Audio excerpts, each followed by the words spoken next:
What's going on YouTube? Today I'm going to show you my beginner stamina Dragonknight, also known as Stam DK, for the High Isle DLC patch. This build is capable of pulling over 79k on the parse dummy with an easy beginner friendly rotation. As a part of the beginner setup series, I'll be focusing on a starting rotation gear that are all easily accessible.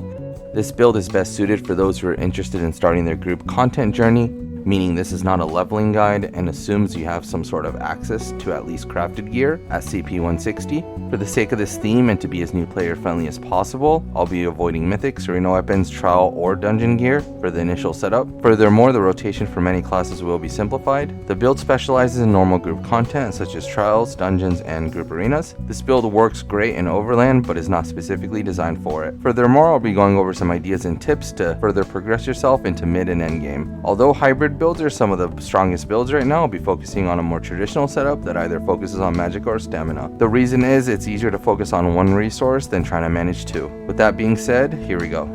So starting off in the character sheet, I have 64 points into stamina and I'm running the Thief Mundus. So for this particular build, I am a Dark Elf. Other alternatives include Khajiit, Wood Elf, and maybe even Orc would be fine. So for food, we're going to be running Artaeum Takeaway Broth for content.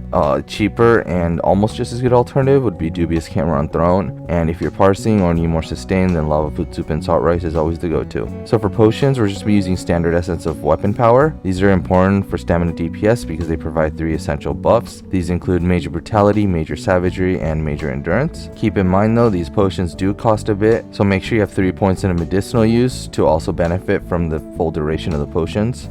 So for CP for the blue tree, I'm running Wrathful Strikes, Thaumaturge, Deadly Aim, and Master at Arms. For the red tree, Bloody Renewal, Sustained by Suffering, Rejuvenation, and Balanced Vitality. So for gear, we're going to be running 5 pieces of Hunting Rage with 5 pieces of Order's Wrath and 2-piece Night Mother. So breaking it down, we have a Dagger of Hunting's Rage and Nirnhoned with a flame damage enchant in our main hand, a Charged with a poison damage enchant on our offhand. On the back bar, we have an Infused Greatsword with an increased weapon and spell damage enchant. For the head and shoulders, we're running 2 pieces of Night Mother, 1 in light, 1 in medium, both traded in divines with max dam enchants. On the body, we have 5 pieces of Order's Wrath, all in medium, in divines with all max dam enchants again. And for the jewelry, we have 3 pieces of Hunting's Rage jewelry, all bloodthirsty with weapon damage enchants. So for skills, I'm running Flames of Oblivion, Stone Giant, Rending Slashes, Deadly Cloak, Barbed Trap, and Dawnbreaker. On the back bar, Stampede, Carve, Eruption, Venomous Claw, Noxious Breath, and Standard of Might. So for the rotation, we're just going to be casting all of our back bar skills and then moving on to the front bar. And then when we get to Stone Giant, we're going to be casting that 4 times. So breaking it down, we're going to start off with the Stampede into a Carve, into Eruption, Venomous Claw, Noxious Breath, Bar Swap, Barbed Trap, Deadly Cloak, Rending Slashes, Flames of Oblivion, and 4 Stone Giants.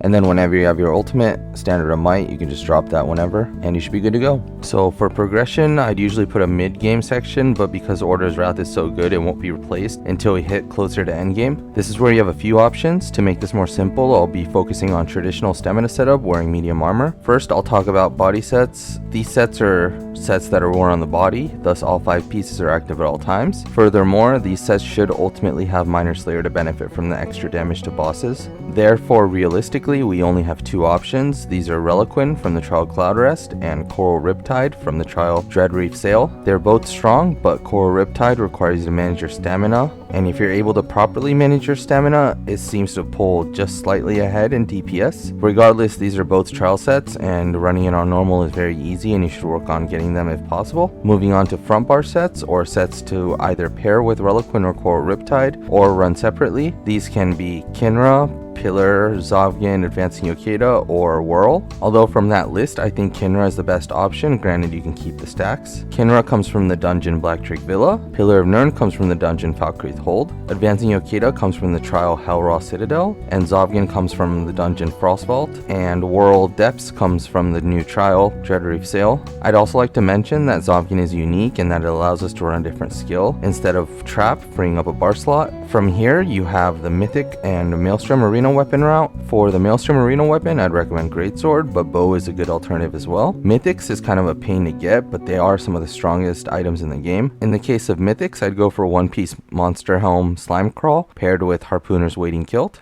Harpooners is viable for most content, and for when it is, it's probably best in slot. A good alternative will be running Death Dealer's Fate. I'd also quickly like to mention that Oaken Soul Ring is very viable for 1-bar builds. For monster helms, we have a few options that you can run instead of running a mythic. These include Stormfist, Kyonar, and Maul of Inferno.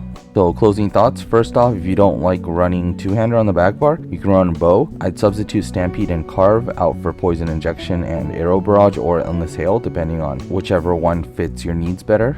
Second off, in the beginning of the rotation, I just suggest you get 2 Carve stacks just to make your rotation a little bit easier. So for this build, we're using Stone Giant as like a spammable, but it also offers a unique debuff, which is called Stagger. Stacks up to 3 times, and the enemies take increased damage. So eventually you want to be able to keep up Stagger, meaning that you're going to have to cast Stone Giant within 3 skills probably, and make sure the uptime on that is as high as possible. So in other words, you're going to have to probably learn to cast it and break up the rotation on the back bar instead of doing 5 skills at once. Furthermore, as like a support DK role, you can always go the route of like Zen's or Alkosh, 2 super important support sets for when you're doing endgame stuff, and just something to think about. As always, thanks for watching the video. If you have any questions or comments or would like to request a build, please leave it in the comment section down below, or better yet, come join our Discord. So in terms of builds, I do make builds on request, and most of these builds are actually requested by our community members. If there's a specific build you'd like to see, I will try my best to do it in a timely manner